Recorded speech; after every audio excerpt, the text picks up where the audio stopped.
नमस्कार दोस्तों, स्वागत है आपका पॉजिटिव इनबॉक्स हिंदी पर। दोस्तों, हमारी आज की कहानी बहुत ही इंटरेस्टिंग होने वाली है, इसलिए इस वीडियो को पूरा जरूर देखिएगा। तो चलिए बिना किसी देरी के शुरू करते हैं हमारी आज की स्टोरी।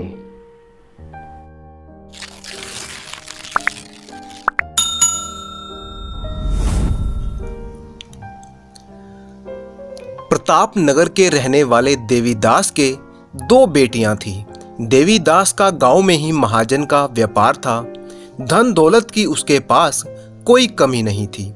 उसकी दोनों बेटियां बहुत ही सुंदर और समझदार थी। बड़ी बेटी का नाम सुलोचना और छोटी का नाम दुलारी था। देवीदास चाहता था कि जल्द से जल्द उसकी बेटियों की शादी हो जाए, जिससे कि वो अपनी जिम्मेदारी से मुक्त हो सके। बड़े ही जोरों शोरों से वो उनके लिए लड़कों की तलाश कर रहा था। वो चाहता था कि दोनों बेटियों का एक ही साथ विवाह कर दे, परंतु ऐसा हो नहीं सका। बड़ी बहन सुलोचना के लिए जल्दी ही एक अच्छा लड़का मिल गया। लड़के का नाम सुबोध था। वो शहर में रहता था और सुबोध की अच्छी नौकरी थी। वो बैंक में मैनेजर के रूप में काम करता था। रिश्ता बहुत ही अच्छा था और ये रिश्ता कहीं हाथ से ना निकल जाए, इसलिए देवीदास ने बड़ी बेटी सुलोचना का ब्याह उसके साथ करवा दिया। ये शादी बड़ी ही धूमधाम से की गई। देवीदास ने पानी की तरह पैसा बहाया इस शादी में। सारा गांव बस देखता ही रह गया। सुलोचना अपने पति सुबोध के साथ रहने के लिए शहर चली गई। थोड़े ही दिनों में वो शहर के रंग में रंग गई। महंगे महंगे कपड़े खरीदना, किटी पार्टियों में जाना अब सुलोचना का शौक हो गया था। उसके पति की कमाई अच्छी थी। अब सुलोचना पहले वाली गांव की सुलोचना नहीं रही। उसके स्वभाव में घमंड आ गया था। इधर देवीदास ने बड़ी बेटी की शादी पर इतना पैसा बहा दिया कि अब उसे पैसे की तंगी होने लगी। उसने छोटी बेटी दुलारी के लिए एक रिश्ता ढूंढा। लड़का बहुत अमीर तो नहीं था। उसकी गांव में ही अपनी एक सुनार की दुकान थी। लड़का खुद गहनों की कारीगरी करता था और उन्हें बेचता था। व्यापार अभी उसने नया नया ही शुरू किया था। दुलारी की शादी उससे करवा दी गई। ये शादी बहुत ही साधारण तरीके से की गई, बिना किसी धूमधाम के। दुलारी अपने पति के साथ गांव में ही रहती थी। उसके पति का व्यापार अभी नया नया शुरू हुआ था, इसीलिए उसकी कमाई कम ही थी। फिर भी पति पत्नी अपनी कम आमदनी में भी अपना घर चला रहे थे। एक दिन बड़ी बहन सुलोचना अपनी छोटी बहन से मिलने के लिए उसके घर आई। उसके साथ उसका पति भी था। वो दोनों मिठाई लेकर आए थे। सुलोचना ने मिठाई देते हुए कहा, हमने शहर में एक बड़ा और आलीशान मकान खरीदा है। ये लो, तुम भी मुंह मीठा कर लो और मेरी मानो तो तुम भी इस झोपड़ी जैसे घर को छोड़कर नया मकान खरीद लो। सुलोचना की बात से घमंड साफ साफ झलक रहा था, परंतु दुलारी ने उसकी बात का बुरा नहीं माना। फिर सुलोचना पति के साथ वापस शहर चली गई। उसके जाने के बाद दुलारी के पति ने कहा कि तुम्हारी बहन ने हमारे घर को झोपड़ी जैसा कहकर हमारा मजाक उड़ाया है। ये उसने अच्छा नहीं किया। दुलारी बोली, आप छोड़िए ना, दीदी का तो स्वभाव ही ऐसा है। और बात आई गई हो गई, परंतु दुलारी के पति ने ठान लिया कि वो भी एक बड़ा घर जरूर खरीदेगा। वो अपने काम पर पहले से भी ज्यादा मेहनत करने लगा।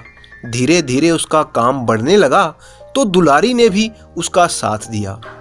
वो अपने पति का हाथ बटाने के लिए दुकान पर जाने लगी।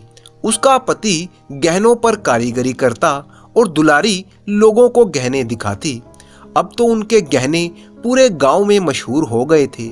लोग कहने लगे कि इतने सुंदर और शुद्ध सोने के गहने कहीं नहीं मिलते।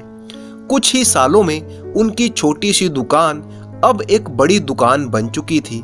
और एक दिन वो भी आ गया जब उन्होंने अपने लिए एक बड़ा मकान खरीद लिया। उधर सुलोचना की फिजूल खर्ची और किट्टी पार्टियों का सिलसिला जारी था। अब तो उसके पति की बैंक की तनख्वाह भी उसे कम लगने लगी। उसके पति ने कई बार सुलोचना को इस बारे में समझाने की कोशिश की, परंतु सब बेकार। इसके अलावा ऐशो आराम की सारी चीजें जैसे घर में एसी, बड़ी कार और महंगे कपड़े, ये सब खरीदने के लिए भी उन्होंने कर्जा ले लिया। अब तो नौबत यहाँ तक आ गई, धीरे धीरे लोगों का उधार बढ़ने लगा तो उधार देने वाले उनके घर के चक्कर लगाने लगे। वे लोग दोनों पति पत्नी को धमकाते थे। कुछ दिनों बाद छोटी बहन दुलारी ने सोचा कि क्यों ना बड़ी बहन के घर जाकर उसका मुंह मीठा करवाया जाए, जिससे कि उन्हें भी खुशी हो कि हमने नया मकान जो खरीदा है। दुलारी और उसका पति दोनों शहर की तरफ निकल पड़े। शहर में जब वो सुलोचना के घर पहुंचे तो देखा सुलोचना और उसका पति घर में तो थे, परंतु कुछ लोग उन पर चिल्ला रहे थे। वो कह रहे थे कि जल्दी ही अगर तुम दोनों ने कर्जा वापस नहीं किया तो तुम्हारे घर का सारा सामान उठाकर ले जाएंगे।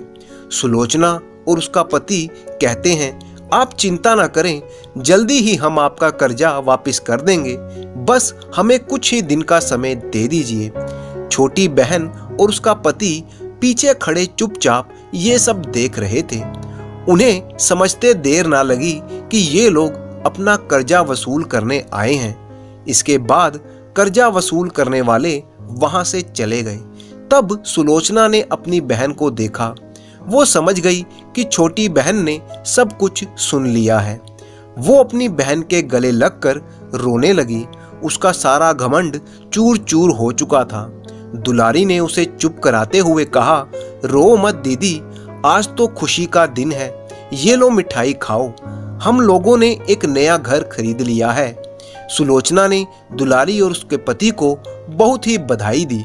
दुलारी ने कहा, आप दोनों चिंता ना करें, आपका कर्ज उतारने में हम आपकी मदद करेंगे। ये सुनकर सुलोचना की आंखों में फिर से आंसू टपकने लगे। वो सोचने लगी कि जिस बहन की उसने बेइज्जती की थी, आज वही मदद का हाथ बढ़ा रही है।